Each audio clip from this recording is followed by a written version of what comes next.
So it's the 25th of March today, and we're in the middle of spring drilling here at Harpertoun.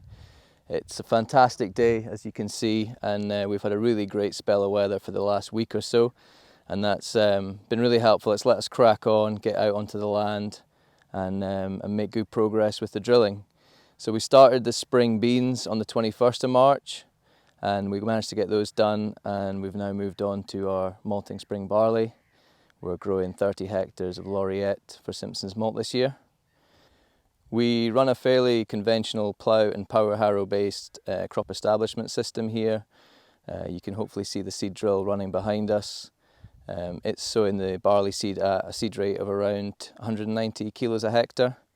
And in conditions like this that we've got today, we're hoping that will give us a germination percentage of somewhere between 90 and 95%. So if that happens, we should have a target plant population of around 305 plants per square metre in the spring.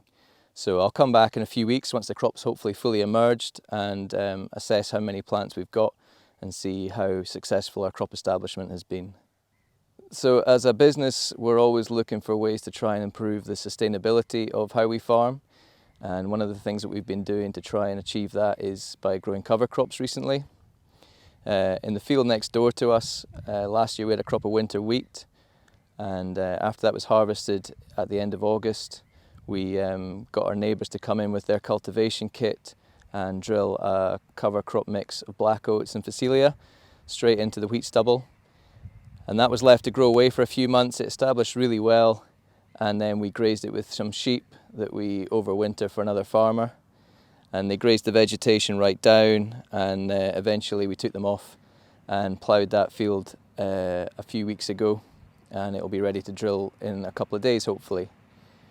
So the benefits that we're looking to gain from growing cover crops are really long term.